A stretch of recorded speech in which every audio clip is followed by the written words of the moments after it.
The offseason is underway. Free agency is wrapping up. The last remaining valuable players in free agency are being nabbed up, the latest of which, of course, Chris Paul signing with the Los Angeles Clippers, Marcus Smart getting bought out by the Washington Wizards, heading over to La La Land to the Lakers, sorry, to the Clippers, crosstown rivals, Los Angeles Lakers. And you're probably wondering, is my team a contender? Don't worry, I got you stacked. I got you covered. We're gonna rank we're gonna rank all 30 teams from the absolute bottom feeders to the true title contenders. It has long been my belief that if you think there are more than 5 contenders in the NBA at any given time, you're probably wrong. There aren't a lot of teams on a year-to-year basis that actually have a chance. I think there is a clear 5 right now. I'm not saying things can't change. Obviously, mid-season trades do happen. Pau Gasol was traded mid-season, right? Rasheed Wallace was traded mid-season. There are certain things that obviously some of these teams can do. Some teams do have a little bit more maneuverability in terms of cap space, in terms of future assets. They can shift things around. There are other teams, obviously, that are going to take a tumble down this list. Teams that you might not be expecting to be bottom feeders this year. Teams like the Indiana Pacers, teams like the Boston Celtics, teams that are going to be a lot worse. And then there are teams that have question marks. They're fitting in new pieces. How will those new pieces work? They have rookies. How ready are those rookies going to be? So teams like the Toronto Raptors, coming in with Brandon Ingram, Scotty Barnes, how's that pairing going to go? So if you're new around here, please hit like and subscribe to this channel, and let's get to it. This is not going to be a super lengthy video. We'll take your questions. Obviously, you have some questions. We'll look at them, but let's get to this. Okay. The first tier, and this is, you guessed it, this is the worst of the worst. These are the worst teams. Okay. Now, among these teams, there's a lot of youth. There's a lot of, we don't know what we're doing. But for the most part, I think these are going to be the 7 worst teams in the league this year. We'll start with the Phoenix Suns, who got off of Kevin Durant, bought out Bradley Beal. Why did they do this? I don't know. They got a $19.5 million on their cap sheet for the next 5 years. So really, what is it for? I don't think Jalen Green is going to move the needle very much. I do like what they did in the draft, though. Kaman Malawach might be a few years away, but he's pretty good. But they're in the stacked Western Conference. Maybe in the Eastern Conference, this Phoenix Suns team with Devin Booker, Jalen Green, serviceable center play. They adopted the entire Charlotte Hornets center rotation, Nick Richards, Mark Williams. They also have Kaman Malawach, as I mentioned. They do have some intriguing pieces, and obviously Dylan Brooks is a massive upgrade over whoever they were playing last year. I just don't think this team is going to be very good. Now, among the teams at the very bottom, that is one team for sure that has the talent to move up, but move up where? In the stacked Western Conference? I don't know. The New Orleans Pelicans. It's weird to see a team that has Zion Williamson, Trey Murphy, Herb Jones, DeJounte Murray, obviously Derek Queen, right? Jeremiah Fears. I got a lot of faith in Jeremiah Fears to be a really good player. He might be a few years away. Yves Missi, y'all know I loved Yves Missi last year. So this is a very talented team as well. There aren't any completely talent deficient teams in the league. Even the team like the Brooklyn Nets, who might be one of the worst teams in the league this year, they still have Cam Thomas. I'm assuming they're going to figure that out. The Chicago Bulls, they got Kobe White. They got, they got defenders. They got Isaac Okoro this offseason. They got Josh Giddey. They got Nick Vucevic. It's not like these are completely talent deprived teams. Even like a team like Washington, you're expecting them to take a jump forward, especially if they want to, with all the youth that they have. And I think they might be winners in this draft for the most part with Trey Johnson. I think he's going to be really good. But unfortunately, someone's got to be at the bottom. Someone's got to be at the bottom. You look at the Sacramento Kings. Bloated roster. Malik Monk, very good player. Are they going to keep him? Don't know. Domas, borderline All-NBA type of player. DeMar DeRozan, still very serviceable. Zach LaVine last year, but they don't have a real point guard. I'm not really sure how I feel about Devin Carter. I love their draft, though. Nick Clifford and Maxime Reynaud, especially where they got them. I think these are all teams that have upside potential. Even if you look at the Brooklyn Nets, right? I'm willing to bet that they're going to take that Michael Porter Jr. contract and they're probably going to turn it into something within a year. They're going to rehab that value. I disagree. Like typically when players leave Jokic, they're worse. For the most part, they're worse because he's a great offensive engine. He gets guys great looks. We've seen it with Bruce Brown. We've seen it with KCP. Players leave Jokic, they fall apart. I don't think Michael Porter Jr. is going to be one of those players. He's not a role player. He's not Bruce Brown. He's not KCP. He's not, guys like Christian Brown. He can create his own shot. He gets his game off very efficiently. And if he's to be believed, he feels like he was being held back a little bit in Denver. So with his relationship with Jordy Fernandez, I have no doubt they're going to unlock him. I do like what they did in the draft. I can't say I agree with Yegor Demon at number 8, but he shot the ball well in summer league. So this is a young, exciting team. I think they're a tier below the rest of the teams. And obviously, someone has to finish at the bottom in the Western Conference, and my money is on the Jazz. Like it's going to be the Jazz, the Kings, and the Suns, and probably the Pelicans in that order. I could argue that the Kings are a playoff team in the East. The Pelicans are a playoff team in the East. The Suns are probably a playoff team or a play-in team in the East. So you look at these teams and you're like, they're just being taxed on this tier because they're in the West. Getting to a tier that's a little bit more interesting and a little bit more controversial, and that is tier 4. So that was tier 5. That's the total bottom feeders. These are teams that are going to likely end up missing the playoffs or be firmly in the play-in picture. At the very bottom of this, you probably include a team like Charlotte. Now, I think Charlotte has moved into a very positive direction with their roster. I think surrounding LaMelo Ball with proven winners like Sion James, winners like Con Knipple, winners like, I don't know if you want to call him a winner, but Ryan Kalkbrenner, Liam McNeely. I really think they did a good job in the draft. And shout outs to the Charlotte Hornets for winning the first thing they've ever won in their franchise's history since, going back from the Bobcats to the Hornets. This is the first time this iteration of the Hornets, not the 90s Hornets, 80s Hornets. We're talking about the Bobcats version of the Hornets. The first time in their 20-plus year history that they won anything in the Summer League. And I think that was clear from draft night when they picked Con Knipple. I'm like, this team is going in a different direction. They typically don't pick players like this. And I think they're going in the right direction. So, shout outs to the Hornets. I think they're doing a good job. But you look at a team like the Hornets, they could reasonably. They have the talent. If they gel well, LaMelo Ball is good enough to be a good player on a decent team. Will he be healthy enough? I don't know. I think this is a team that's going to make some moves at some point, but they look like they're trying to win suddenly. So as much as I want to say they're at the bottom of this list, they could very well end up at the top of this list as well, also pushing on that next tier. The Philadelphia 76ers, who knows, man? Like, honestly, this team has so much talent between VJ Edgecombe, Tyrese Maxey. If you tell me Joel Embiid plays 60 games and they're the best team in the Eastern Conference, I'm not surprised. If you tell me Joel Embiid plays 5 games, he ends up being out, Paul George is out, they shut down Tyrese Maxey again, trying to keep their draft pick. I'll remind you, their draft pick is owed to the OKC Thunder. So they have another year of, we can't be bad or we might lose it situation. They're not going to bottom out in the Eastern Conference, the Western Conference, with how bad some of these teams are going to be. They're not going to be able to bottom out the way they did last year. And if Joel Embiid is healthy for 30, 40 games, they'll probably be in that play-in push. We'll see where they end up.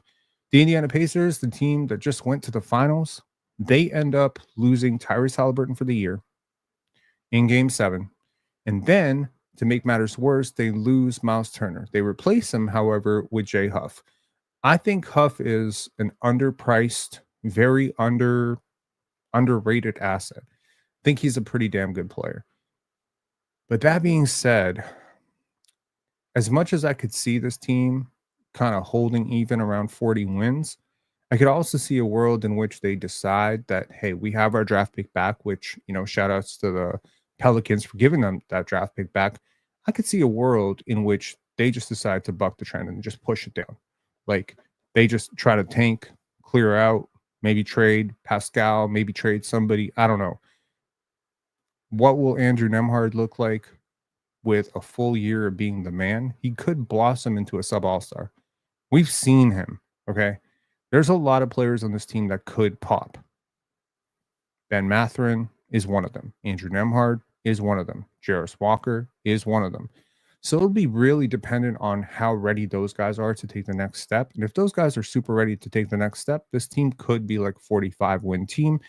Who knows? You get to the playoffs, maybe Tyrese Halliburton comes back. I doubt it. They've already shut him down for the year. They've said he's not coming back for the year. Will that incentivize them to just say, you know what? We already lost Miles Turner, already lost Halliburton. Let's just bottom out 1 year. I just don't think I think they're too good to bottom out, so they'll have to make some trades. The Detroit Pistons, last year's surprise team in the Eastern Conference. Cade Cunningham makes All-NBA. I think he played really well, kind of fell apart in the playoffs. And then the Malik Beasley bombshell. They lose Tim Hardaway Jr. to the Denver Nuggets. And then they replace them with Karis LeVert coming off the Atlanta Hawks. And then they get, Duncan Robinson from the Heat. And I think they overpay for both players. Okay, I could argue they didn't overpay for Karis LeVert, but I do think they overpay for Duncan. They are young. Any jump that this team is going to make is going to depend on the health of Jaden Ivey, but they do lose Dennis Schroeder as well. So you're losing a lot of serviceable veterans. I think Malik Beasley was invaluable for that team. Obviously, with his gambling scandal, he's not going to be able to come back. Tobias Harris is touching on that time when guys typically regress. So we'll see if he regresses. I do like their center rotation for the most part. Isaiah Stewart, Jalen Duren, that's solid. That's solid in the Eastern Conference.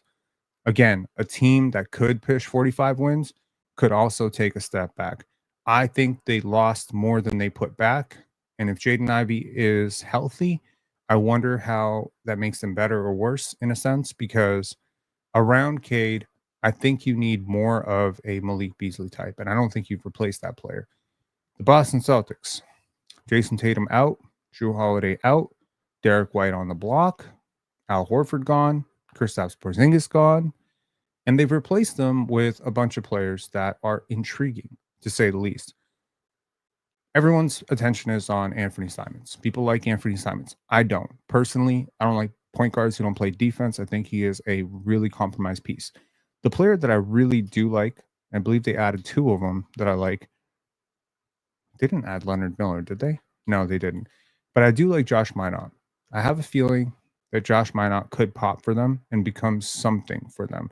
They got him for $2.5 million. Like, could the Raptors have moved on this? Seriously, like, I really like Josh, and I'll be curious to see if in that system, pace, space in the Eastern Conference, if Josh Minott can carve out like an NBA role for himself. But overall, it doesn't feel like Jaylen Brown being a first option is a recipe for 50 wins. So I think every single team on this list has one thing in common. I think 50 wins is off the table. And I think their floor is comfortably around 30 wins. Now, there's two teams on this team on this screen that to me scream these are good teams. And if they were both in the Eastern Conference, I think both would be clearly playoff teams. And that's the Portland Trailblazers, who just added Damian Lillard. He will not play this year, but granted, last year they had a rotation of Tamani Kamara, Denny Avdia, Donovan Cleveland looked great. Scoot Henderson turned it around. Shaden Sharp is super underrated. They've got so much depth. Adding Jrue Holiday to that team could make them a very surprising 50-win team, right? I think their ceiling is just a little below 50 wins, but they could make a really strong push for the play-in. Another team that I think could make a really strong push for the play-in, who just lost Desmond Bane, is the Memphis Grizzlies. Now, Memphis lost Dylan Brooks 3 years ago. I think they took a step back because of that. But they have pretty much stockpiled just so much talent, right?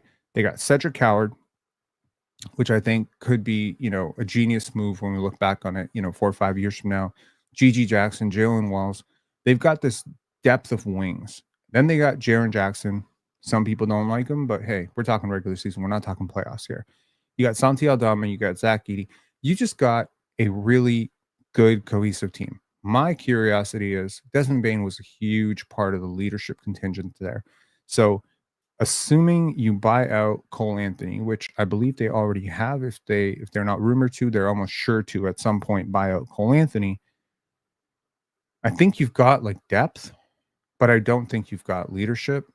So it's tough. It's really tough. I'm not really sure where that team finishes, but I'm a little bit higher on the Portland Trailblazers than I am on them. And if Ja misses any significant amount of time in the Western Conference, 2-3 weeks, and you're out. You're out like it's over. You go on a 6-game losing streak and you plummet. We saw it with them last year. I mean, they were second, third, and then they plummeted down to the play-in. So there's not going to be a huge gap between teams 2-8 or 2-9 in the Western Conference. I'm assuming it's all going to be like 50 wins, 51 wins, 52 wins. But at some point, your schedule includes a lot of those teams. Who are you better than? You're not better than the Lakers. You're not better than the Houston Rockets. You're not better than pretty much any team above you on this list. And I do think Desmond Bain is a huge loss. I do think, however, Scottie Pippen can ease that loss. Scottie Pippen Jr. was a huge revelation for me in the playoffs. I think he came up huge for them. But again, you've lost so much. I don't think you've added much back. We'll see where they go. We'll see where they go. Moving on to tier 3. And here comes your Toronto Raptors. So I think you can comfortably call this team, this the 1 year away. We'll see. Like these teams are all like either 1 year away or one move away from actually doing something in their respective conferences. You can also call these teams we the mid because these teams are way too good to tank and way too expensive to tank, but also maybe not quite mature enough, old enough, experienced enough, developed enough. There's a lot of rookies or young players being asked to maybe carry above their load. Maybe there's some young players who haven't worked out, or maybe they're just too old. And in the case of the Golden State Warriors, that might be the case. Does someone want to let the Golden State Warriors know that free agency has started because they have done absolutely nothing? They really haven't done anything.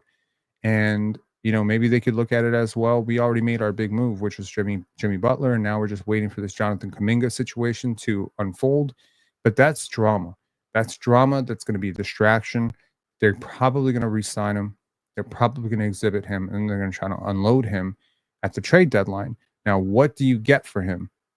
Do you potentially, I don't know, make a trade for Andrew Wiggins, get him back? I don't know. Do you make a trade for RJ Barrett? Is that worth it for you? I don't know if he fits. There's a lot of things that they could do, but it's clear to me that Joe Lacob and the team over at Golden State Warriors, I think they've made a very solid commitment financially to support Steph Curry. I don't think that spending all this money is necessarily making them a contender, though. I look at their roster, it's very old. I don't think that they've made the types of moves this offseason to stay competitive with the steps that some of the other teams have made. We see what the Clippers have done. We see what the Rockets have done. I think at some point you have to look around at the Western Conference and say, we're not a top 6 team. We're not even close. The Dallas Mavericks, now again, this franchise was very maligned for what they did last offseason and last season, and fairly so. You don't trade Luka Doncic, but the NBA gods gift you Cooper Flag. Now you've got Anthony Davis. You've got Kyrie Irving coming back at some point this year. You've got Klay Thompson. I don't know. Is Megan Thee Stallion going to make him a better player? I don't know. But he could turn back the clock. Shooters tend to regress a little less slowly than other players. His game has never really been predicated on being the fastest guy. So to me, it just comes down to, can you get 20, 22 minutes of serviceable play from him? Because you got not Zeke Naji. You got Najee Marshall. You've got a lot of wings. Max Christie was, I think, a really underrated part of that deal with the Lakers. I like Max Christie. I think he's good. So if Anthony Davis is healthy, jeez, those words, if Anthony Davis is healthy, I mean, shit, that's every team that Anthony Davis has ever been on. But if Anthony Davis is healthy, I think this team could push for the play-in. The same thing with, the Milwaukee Bucks right now. You lose Damian Lillard. Do you get anything for it, though? Right? You get cap flexibility. You get a younger version, but in my opinion, a worse version of Brook Lopez, peak Brook Lopez and Miles Turner. He is more athletic. I don't know. I don't know, man. I look at that Milwaukee Bucks team and I say, if Giannis goes down for 2, 3 weeks, you really don't have very much. I think they need to flip that Kyle Kuzma contract into something, and I'm not sure what it's going to be. I hope they don't make some short-sighted move. There was a time when I really legitimately thought they were going to be, front runner for Bradley Beal, but obviously Bradley Beal ain't going to Milwaukee. It made some sense though, from a basketball perspective. It made sense for Bradley Beal to go there because it would have been like, okay, you're the second option now. I don't know. I think that's a team that could maybe push 45, 47, 48 wins. Moving on to the Spurs. I mean, you know what? Let's talk about the Miami Heat first. They get Norman Powell for basically nothing. They dealt almost nothing, and they just get a guy that a lot of people considered an all-star last year, or was a borderline all-star on some people's lists last year. And I think Norm adds a layer to that team when you combine it with Tyler Hero, Andrew Wiggins, Davion Mitchell, Kasparis Siakachonis, the potential growth, again, potentially the growth of a guy who was called out in Summer League by Eric Spoelstra and Khalil Ware. And then, you have Bam Adebayo. Like, we're still waiting on dominant Bam. We're still waiting on franchise player Bam. I think this has been a conversation for about 4 years now with Bam Adebayo is, can you step up and be that dude, right? Can you be, what people think you're supposed to be? And I think that's just really tough, man. I think that's really tough to ask him to be that guy. And I think Tyler Hero and Norman Powell together, that's a pretty dynamic team. But I mean, like, you don't have defense. And then when Davion gets on the court, you have defense, but you don't necessarily have the offense. So I think they're a middling team. I really debated putting them on the previous list. They're right on the borderline for me. Now, the two teams that I will be covering this year, the Spurs and the Raptors, are on this list. Homer bias aside, I really love both these teams and I have a lot of hope and a lot of faith in both of them. But I'm being fair when I say I don't think either one of them are contenders this year, partly because some of their best players are probably a little bit of a ways away. In the case of the Spurs, that's Wembanyama, Steph Castle, Carter Bryant, Dylan Harper. I mean, those are really young players. You can also add Devin Vassell, Keldon Johnson. This is a really deep team. There's a really deep team. Jeremy Sohan as well. They have picks, man. They have picks. They have young players. If they wanted to go out and make a big move for somebody just to shore it up, oh, wait, they already did. They got De'Aaron Fox. So, look, if Fox and Wemby can gel, this team can go as high as third, maybe in the Western Conference. If they have a ton of luck and other teams have no luck, I seriously could see it. They got a good young coach. I think they have the type of leader in Victor Wembanyama who is going to take a step forward in that regard. He's obviously done a lot of work. He was always well beyond his years. You listen to Wemby talk when he was 17 years old, you think you're listening to like a 6-year vet. And it's only gone further from there. He is an extremely intelligent person, obviously. Shout outs to the Hoops Gambit, running a chess tournament over in his hometown. He's obviously a very smart person and obviously very emotionally intelligent person as well. I think he's going to be the type of leader that Tim Duncan and David Robinson were, which is to say, continuing that Spurs lineage of selfless, egoless superstars who want to actually be in San Antonio, which is pretty great. I think some of this can come down to just how ready are your three young players. Carter Bryant and Steph Castle, like, if they can get to Amen Thompson levels pretty quickly, and again, that's ambitious. I know Amen is a freak athlete, but if they can get to impacting the game the way Amen is impacting the game, even if it's like in small doses, that is the type of luxury that teams simply do not have. That type of length and athleticism coming off the bench between Carter and, Steph obviously is going to start at the 2. More than likely, he's going to start at the 2. I don't know what their starting lineup is going to be. It could very well be a lot of different things. It could be, my money would probably be Wemby at the 5, Harrison Barnes at the 4, Devin Vassell at the 3, Steph Castle at the 2, De'Aaron Fox at the 1. I think there's some obvious spacing concerns here because you got a lot of players on your team who don't shoot very well. Wemby is a good shooter. He's not a great shooter. He's not Dirk, right? He's a good shooter. So he can help a little bit. Harrison Barnes, again, good shooter, not a great shooter. Steph Castle, De'Aaron Fox, questionable shooters. Carter's a good shooter, but he's a rookie. Dylan Harper, big shooting concerns. Jeremy Sohan, non-shooter. Seems like, you're going to need Devin Vassell, right? You're going to need Keldon Johnson to be a better shooter. You're going to need a lot of, so I wonder if this team is just like a consolidation trade away or maybe a swap away. Like maybe you swap Jeremy Sohan for something, or maybe you package Harrison Barnes plus something to get your own version of a Cam Johnson. I think this team could be close. And honestly, I'm going to say this, maybe it's controversial. I think the top 5 players in the league next year are all going to be international players. And my money would be on Shea, Jokic, Giannis, Luka, and Wemby being the best players in the league next year, those 5. So those are my thoughts on the Spurs. Now let's talk about the Raptors. I got to get this off the, let's just talk about the Raptors for a second. The Toronto Raptors are a very interesting team, which is to say that they do have a lot of talent, but it's very expensive. Obviously, nothing that no one has told you before. This is the common criticism, right? Whether you listen to Zach Lowe, whether you listen to the Bill Simmons podcast, whoever you listen to is going to tell you, wow, that team's really expensive. They are expensive. Listening to something that Rich Paul was saying today about Brandon Ingram, talking about how the offer that the Raptors gave him, which, I think I should mention at this point, Rich Paul is Brandon Ingram's agent. Brandon Ingram is a Clutch Sports client. So he was talking about getting that deal done last season for Brandon Ingram and said, hey, like this might not have been available for him this offseason. And he's not lying. That deal was not available. And you know what other deal wasn't available? Jakob Poeltl, $26 million. That was not going to be available for him in the offseason either. You know what deal also wouldn't be available in the offseason if he hit free agency right now? RJ Barrett. $53, $54, $55 million for the next 2 years. That's not available either. You know what other deal is probably not available? Emmanuel Quickley, $32 million a year.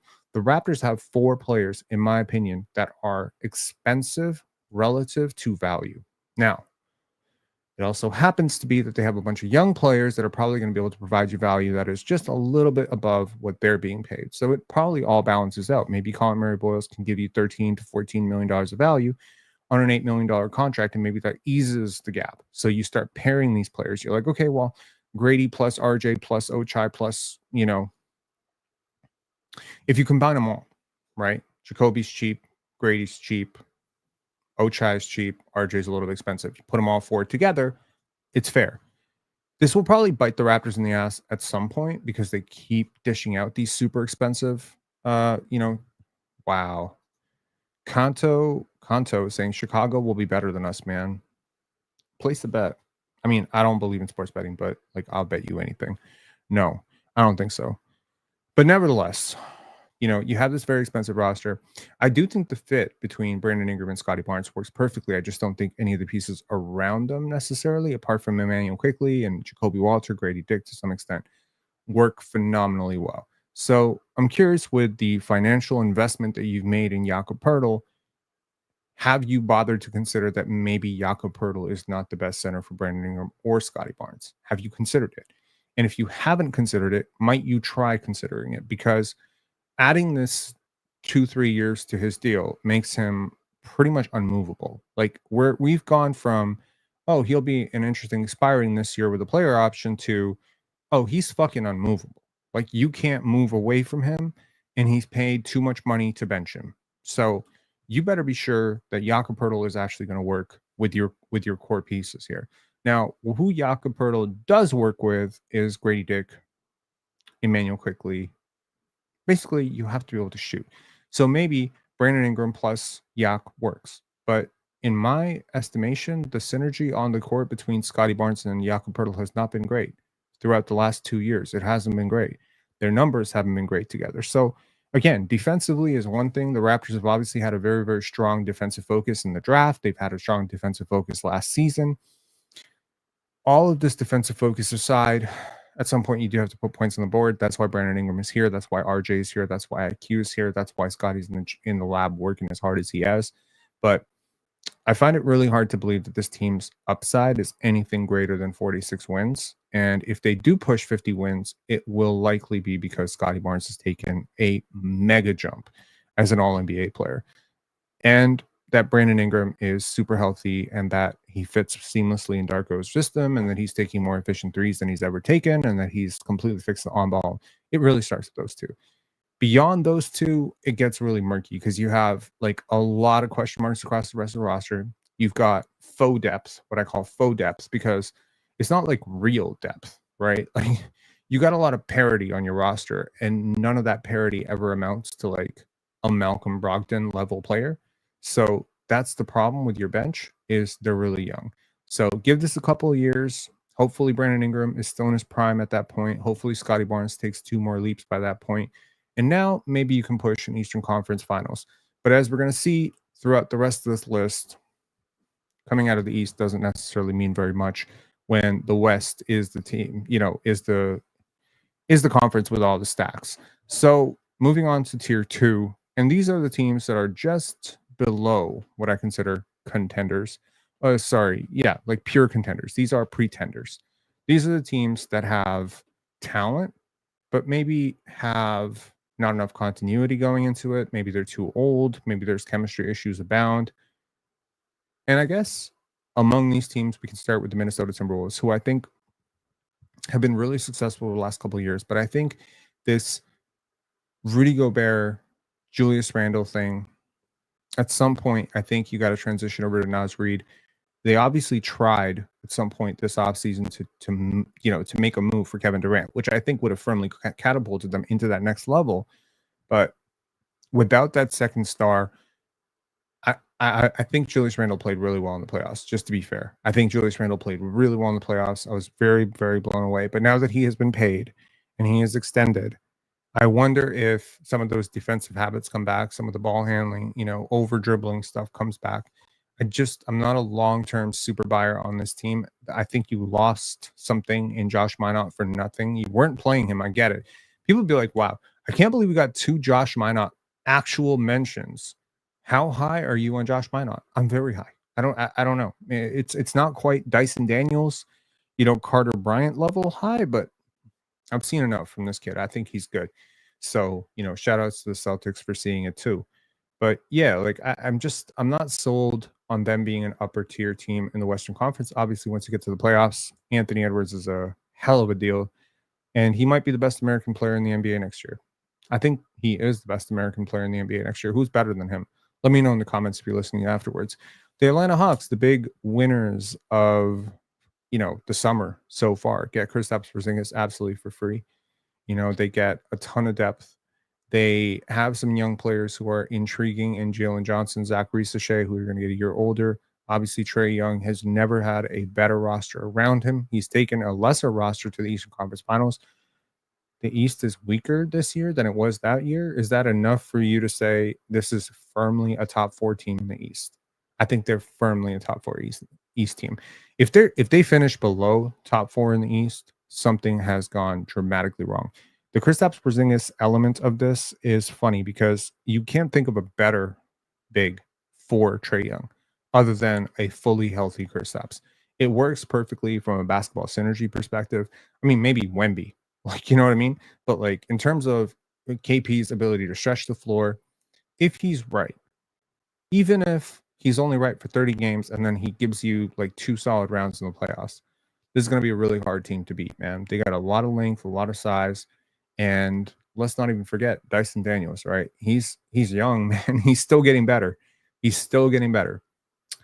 Now, the Orlando Magic are the other big winner of the offseason for a lot of people. I think their upside is being somewhat overstated. I think Desmond Bane, for anyone who watched Desmond Bane a lot over the last few years, you would understand how much that Memphis offense did for him. That's not the same offensive opportunity or gold mine that he's going to get over working in Orlando. And I get the theory, right? Like, we're going to put a shooter. We have a shooting problem. We don't have a lot of outside shooting. We're the worst 3-point shooting team in the league last year. Franz has got this weird ass hitch in his jumper. We don't know where it came from and how to get rid of it. We're just going to add this really good shooter and it's going to make our problems go away. But you didn't add him for nothing. Like, you added You lost all your flexibility with the picks, which I understand. You lost Contavious Caldwell Pope, who was your big offseason signing. You lost Cole Anthony, which I don't think is a huge loss. I don't know. Jet Howard hasn't really worked out. I'm not really sure how they feel about Anthony Black, right?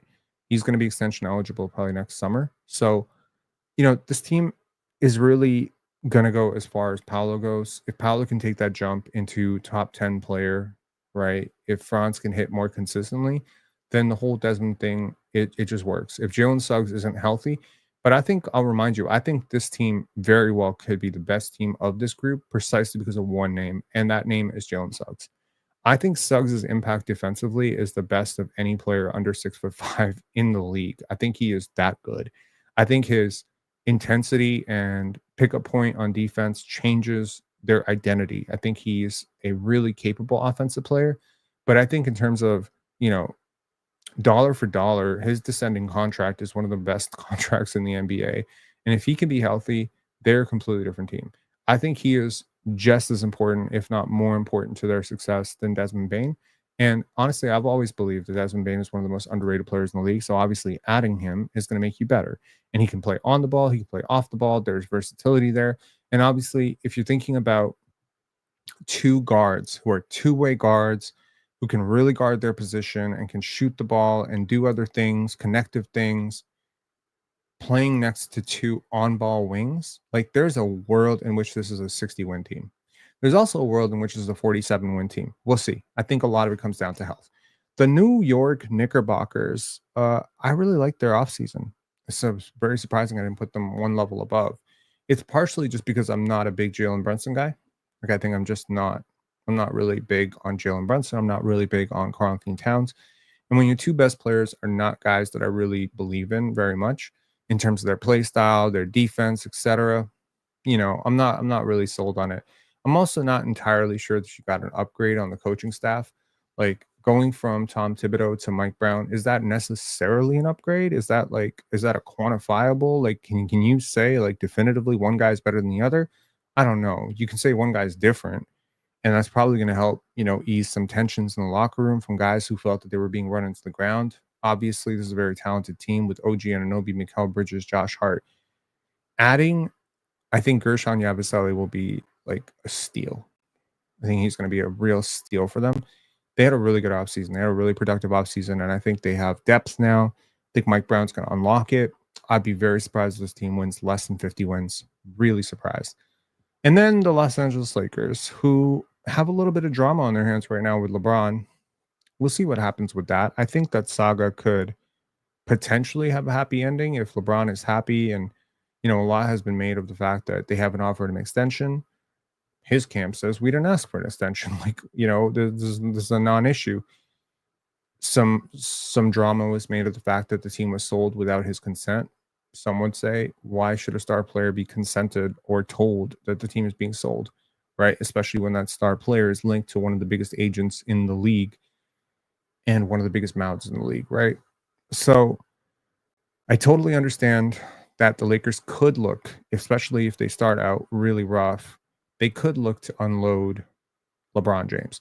I think they lost a really great player in Dorian Finney-Smith, and I don't think they replaced that impact with any single player.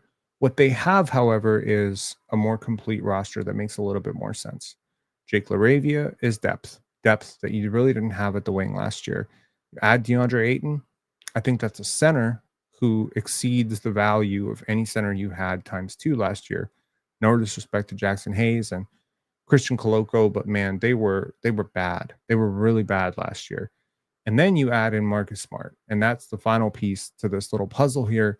And it's like between Marcus Smart and, the rest of the perimeter players they have, expecting maybe a healthier, better season, a better in shape season from Luka.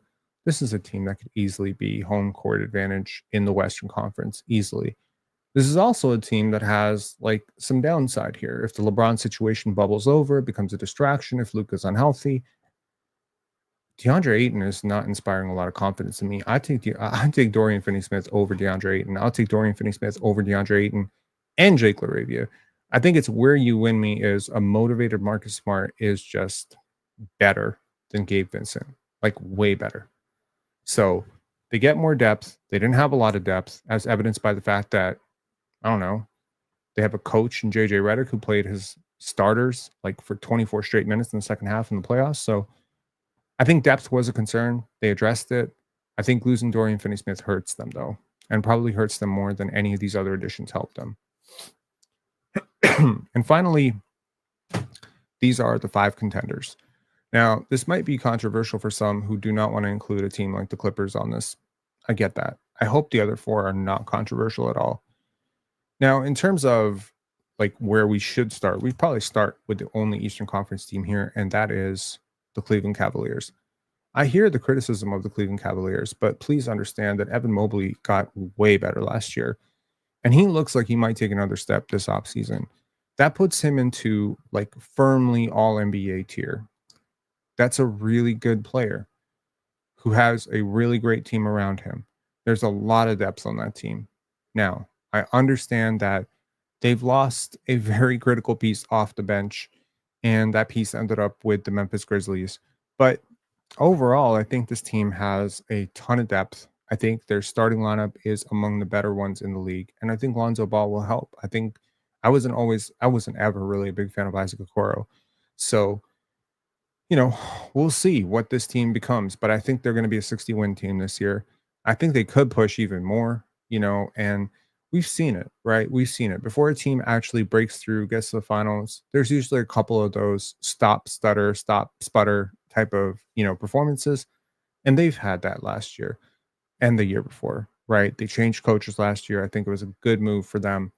I think they're going to be the team to come out of the Eastern Conference. I see like a lot of people don't have a lot of faith in them for some reason, but if it's not them, it's the Magic. If it's not the Magic, who?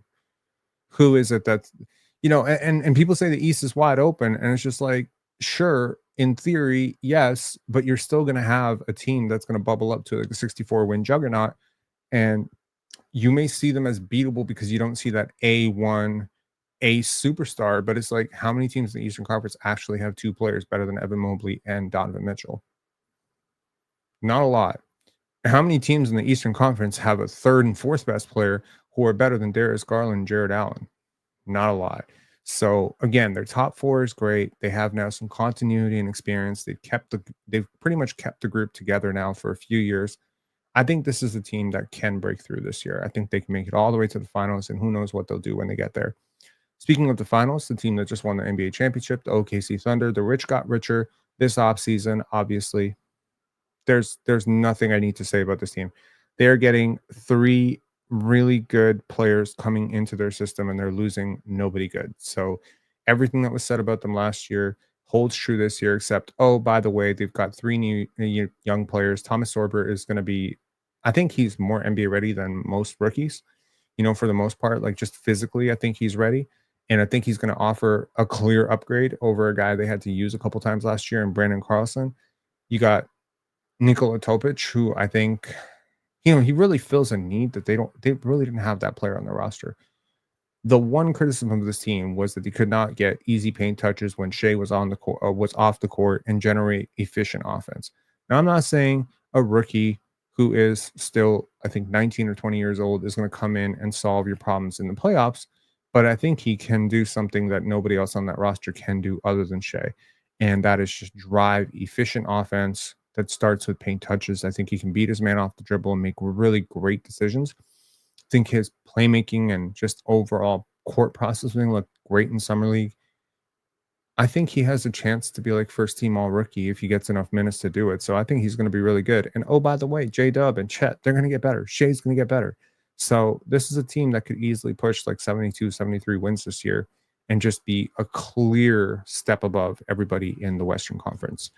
Now, the 3 teams that really won the offseason in the Western Conference, and I think we could start with the Denver Nuggets. Now, obviously, if you listen to Chet Holmgren, Shea Gilgeous-Alexander, and all these guys, Isaiah Hartenstein, talk about their playoff run, I think you get a clear idea that the one team that really challenged them was the Denver Nuggets. And the Denver Nuggets challenged them despite the fact that Michael Porter Jr. was playing with one shoulder and Jamal Murray wasn't all the way right, and Aaron Gordon got injured. So, I think there's some people in Denver, especially, a man named Swipa, who would say if Aaron Gordon doesn't go down, maybe the Denver Nuggets are the champion. I personally think they lose anyways, but I think they've gotten a lot better with Cam Johnson. I mean, I'm a huge Cam Johnson fan.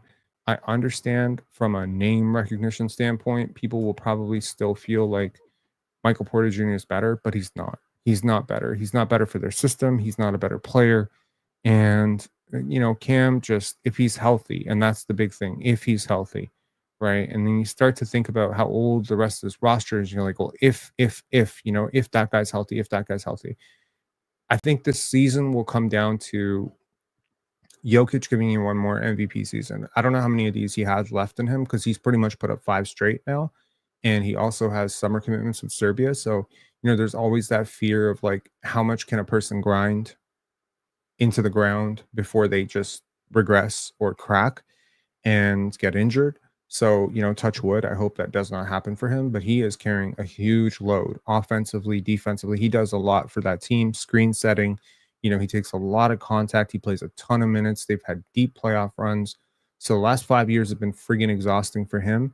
And, you know, he's not like he's in pretty decent condition, but he's not LeBron. You know what I mean? So this is tough to keep going back, deep run, deep run, deep run. It's tough. So we'll see. Maybe he takes some time off this offseason, but between him, Jamal Murray, Cameron Johnson, those are 3 guys who probably average out well above 27, 28 years old.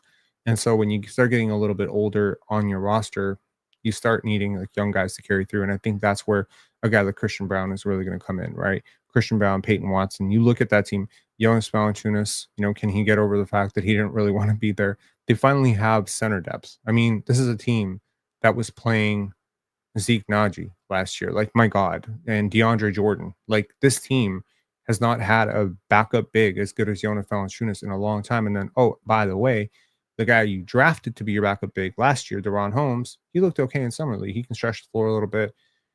Maybe he can develop into something a little bit more, but he's probably going to be at the third string, big for them. So, it's overall a really positive offseason. I could certainly see a world in which they're like a 43-win team and they fizzle out. I could totally see it. Among these 4 teams, they are surely the team with the most question marks, but they're also a team with the best player. So, take that for what it is. And now the 2 teams in the Western Conference that really, in my opinion, took a step in the right direction. And that's, first is the Clippers. Now, I didn't think the Clippers were taking a step in the right direction when they traded Norman Powell. But emotionally, when I got over it and I realized that trading Norm was the opening for Bradley Beal, I was like, well, you can't think of it as trading Norman Powell for John Collins, which in my opinion is a pretty lateral move. But Norm has continuity with your group. I think part of it is just Norm sucked in the playoffs. And I think they saw that. And I think they looked at him and just said, you know what? We could probably get off this contract before he's extension eligible. And we don't want to sign him because he's going to be approaching 34, 35 years old. So you probably got off of Norman Powell following what might have been his best season at the peak of his value. You get John Collins. You add in Bradley Beal, who gets bought out by the hapless and clueless, Phoenix Suns. And now, on top of everything, you've added Chris Paul. Wow, right? Look at this team on paper and tell me, like, how good are they? Ivica Zubac, that's your starting 5. You got John Collins, you got Kawhi Leonard, James Harden, Chris Paul? No, Bradley Beal. So let's say Harden is at the 1, Beal is at the 2. Your defense is completely cooked. I mean, maybe you got to stagger that. Maybe you got to put Beal at the 2 and Beal off the bench. But then off the bench, if Beal is your starter, then you got Chris Paul, Chris Dunn, right? The 2 Chris's. You got Derek Jones Jr. You got Nick Batum still very serviceable. Game has never really been predicated on super athleticism. I mean, you just got an embarrassment of riches here. You got a lot of depth, a lot of talent, and yeah, it's a little bit old. I think that's the only thing. How good is Kawhi Leonard? Well, for 3 games out of 7 games last year against the Denver Nuggets in the first round, he was, I think, on average MVP level.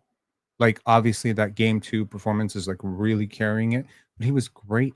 He was great. He was freaking amazing. And then he had 2 games that were really, really good, and then he had 4 games that weren't super great. I don't know if you've necessarily addressed the obvious elephant in the room, which is you don't necessarily have like that de facto second guy that can load up on minutes and really take the pressure off of James. But you have so many top 150, top 160 guys, right? So many. Now, I always draw the line at about 200. I say, like, you're an NBA player if you're like the 200 best players in the league. Everybody else is either a prospect or a veteran, right? It's like, or just a filler. So it's like roster fillers. This team has 11 guys, in my opinion, including 41-year-old Chris Paul, including uh, Bogdanovich, right? Who I didn't even mention. I think these guys are all top 200 guys. So it's just you've got so much depth. You can probably slow play it with Kawhi. You can probably slow play it with Harden. Hopefully, they're super rested when you get to the playoffs. And then when you get to the playoffs, you just have to hope that Harden and Kawhi can bring you through. Now, that's probably the problem, which is, for 4 straight years they haven't. But I'll remind you, this is a team that was once a laughing stock. And this is also a team that has actually become the model of consistency in the NBA. They've made the playoffs every year for the last, I believe, 14 years. That's something that I saw Joel say today. Like 14 years straight in the playoffs. This is a team that, really is modeling itself on the Raptors model of like just keep getting there, getting there, getting there. At one point, you'll break through, and Kawhi's going to be the guy that gets you there. I don't know if Kawhi has the same floor raising capacities, but I do know in a game 7 and a game 6, for one game, he can get you there. I think he can still win you 2 games in a series. I just don't know who's going to win you the other 2. And I think that's the problem. So if at some point a trade materializes, they don't have a lot of picks. I understand that. They don't have a lot of young players. I understand that. They're capped out to hell. I understand that. But if at some point someone like a star-ish player becomes available, they have a lot of those middle level salaries that can help get you that star. I don't know if they're going to do that. And they have a lot of depth to facilitate it. And then the Rockets. The Houston Rockets with Fred VanVleet coming back at $25 million a year. Kevin Durant coming in for Jalen Green with Alperen Sengun. This is a team that is stupidly good. Now, they've gotten rid of the 2 players on their team that I absolutely did not like, right? And yeah, Jalen Green is like addition by subtraction in a sense. Like, I understand, like, he gets hot and then he'll put up 30 points per game for an entire month and you'll think he's like the greatest thing since sliced bread. But his defensive effort was, while better, not great. And I think at this point, this is a team that is being hyped a lot because of the ascent of Amen Thompson, because of the defensive impact of potentially Atari Eason plus an Amen Thompson. I think they're like one piece away. And thankfully for them, they have the flexibility to maneuver and find that piece at the deadline. I'll tell you what that piece is. That piece is basically a De'Aaron Fox level player, like a John Morant, a De'Aaron. They need someone who can consistently get into the paint and is a complete basketball player. Obviously, Amen Thompson is a freak athlete. He's going to be probably a defensive player of the year. If Wemby doesn't win it, it's going to be his award, right? He's a great defender. He's a phenomenal player. He had like a 4.1 box plus minus last year. Ridiculous for a player his age. Amen is great. Bari is great. Tari is great. Schengen is great. You have a lot of these middling pieces. Reed Shepard is an interesting prospect. You have a lot of this sort of clutter depth. And now that you got Kevin Durant there, you don't have a very long window to actually win. So I understand the people who are very dubious about this team and saying, you know what, like it looks good on paper, but KD's old. Fred is possibly washed. Schengen's a little bit overrated. They don't, they've signed this entire poo-poo platter of, centers where they have like 4 centers who can play 4 different ways. If you look at Jabari Smith as a small ball center, you look at Steven Adams as a get it off the rim offensive rebounding center. You look at Clint Capella as more like a rim running, lob threat center, although, lob threat in quotations at this point. You look at Schengen as a more of a hub center. Like, you just have like so many different ways. that you can play with this team. And Ime Udoka is obviously a very good coach. I just think you're missing that like de facto second option guy that Jalen Green was supposed to become. And I think you maybe will be better off packaging a couple of those pieces, even if one of those pieces are a piece that you really want to have for a an upgrade. Now, a player that I think actually makes some sense for them, and I know he's not quite on that level of a star player that you need, but a player who can just sort of drive efficient offense and get paint touches at will is RJ Barrett. You have enough defense to insulate him. I think he fits really well. Another player that I could see fitting into this could be John Morant, maybe. Like would Ime want to coach him? But like, I just don't think Fred Van Vliet at this stage has it. And I think you're very perimeter oriented, right? Like KD does not get paint touches at will anymore. Just doesn't. Fred Van Vliet never has. So you just have to find a different way to attack offense. So if you're gonna run your offense through Schengen and KD, like those are your two best players right now, and Amen, like I'm not really sure how that completely works because those aren't exactly like the three most optimally pieced pieces. So I think it'll be really interesting to see if Raphael Stone and Tillman Fertitta, if they feel that pressure to be like, okay, well, we got KD, he's a top 10, top 12 player right now. We haven't had a top 10, top 12 player in here in a really long time since James Harden. Can we do something to give us a 1 year boost? Like, can we do something that doesn't completely crater our future? A player who might fit, Jonathan Kaminga. Now, I know that's controversial, but like a Jonathan Kaminga is paint touches at will. Like, I think someone is going to get Jonathan Kaminga and be very thankful that they did. And we got a super chat from Guyon Prince. Shout outs to San Antonio. It said, shout out from Texas. As a close follower of Wemby, what I think people miss is that he believes he can get to 40% on threes at volume. My gut says we are a year away, but Wemby could raise the ceiling. Gonna be fun to watch. I think his shooting form certainly inspires a lot of confidence, and his process and overall, like everything I researched about him, coming into the league and why I was so high on him and why I was so pissed that the Raptors didn't tank for him tells me that he's a player who's going to get consistently better for a really long time. Like, there's not a guy who's just complacent and be like, okay, well, I'm an all-star, so fuck it. No, no, this is like one of those rare ones where you're like, okay, he's 32 and he's still trying to figure out this extra part of his game. So I was very high on Wemby going into last season. I don't know if Guy on Prince, I don't know if you found me from Player's Choice, but if you remember on PC, I said going into last season that Wemby was, I think, sixth or seventh. I think I said seventh. I said he's the seventh best player in the league. And people collectively lost their fucking minds because they could not believe that I would put this guy at 7. But that's how I felt about him at that time. And that's how I feel about him today. Like, I think he's a top 5 player. And obviously, it does sort of help his case that Jason Tatum is out for the season. So we'll see. Cam Thomas, what about him? Did you not rank the Mavericks? Yeah, I did. I put the Mavericks in tier 3. Did I not talk about the Magic? Sorry, the Mavericks? I might not have. Cooper Flag? I mean, yeah, I briefly touched on them. I didn't talk about Cooper very much. I think Cooper is the type of player who's going to impact winning right away. I just think because he is the youngest player in the NBA, like there's an upper limit to how much you can expect him to do in year one.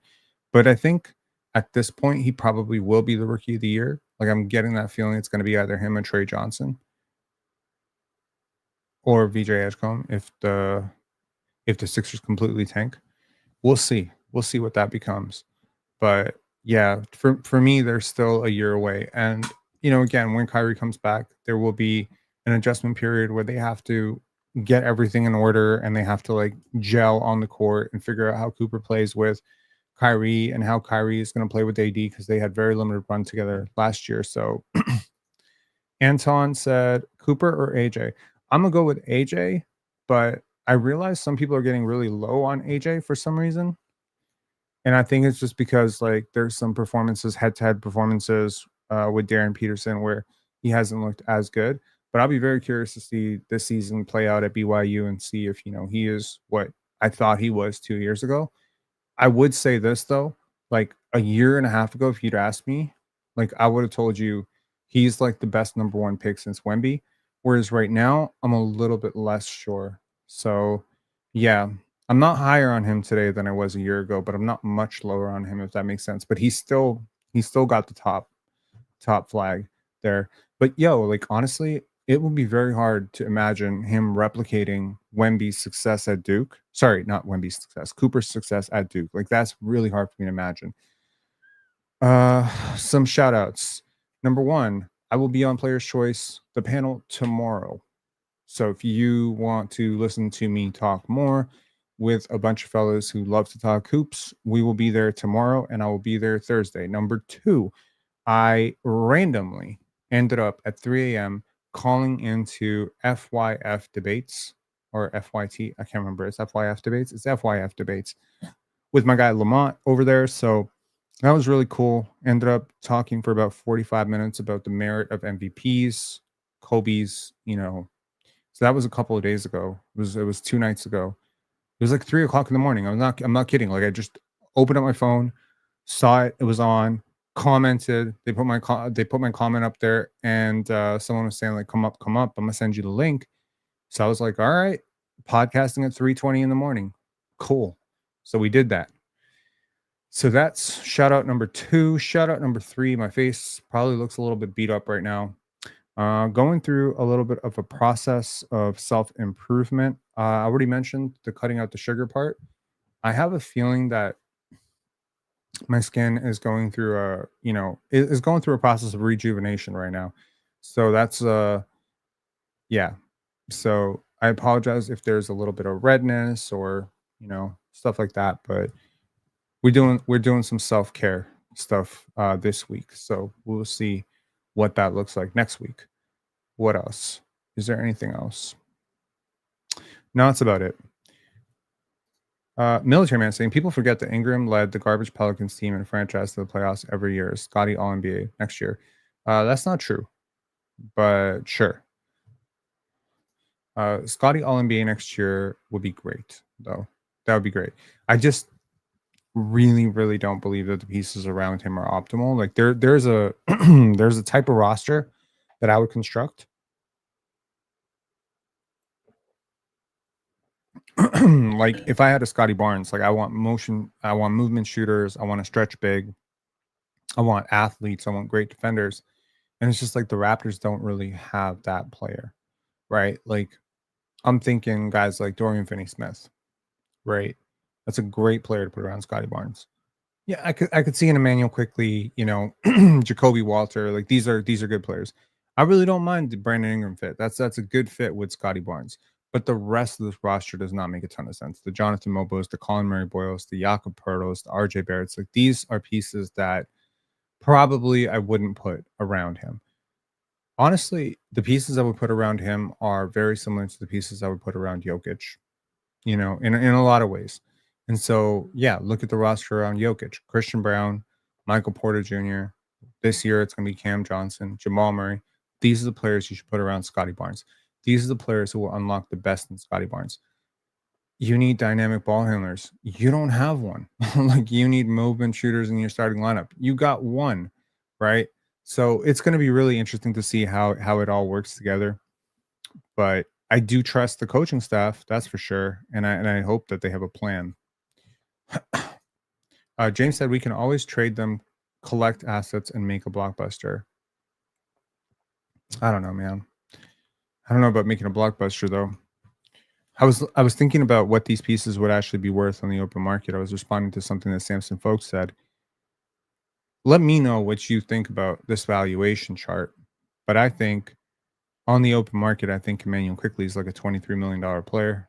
I think Jakob Pertl is max 18 million, 17 million player. I think Brandon Ingram's probably closer to 30 than 40. And I think RJ's probably closer to 14 than 20. So it's ironic, right? Because the one player that Raptor fans consistently complain about when it comes to contracts and be like, oh, you better earn it, is Scotty Barnes, the one guy who would almost definitively get that contract from 80% of the teams. So that's tough. Anyways, I want to thank y'all for tuning in. we will do a CBA breakdown. We'll do a summer league wrap up with Erison at some point. I know he had messaged me about that. We'll definitely get to that at some point this week. And yeah, join us on the panel tomorrow at 11 a.m. if you want to hear more hoop talk. We are very, very close to 13,400 subscribers. So if you're not subscribed, please do subscribe. And if you do not follow us on X and Instagram, the handles are right there and there. Oh, look at that. So coordinated. Talk to you guys later. Peace.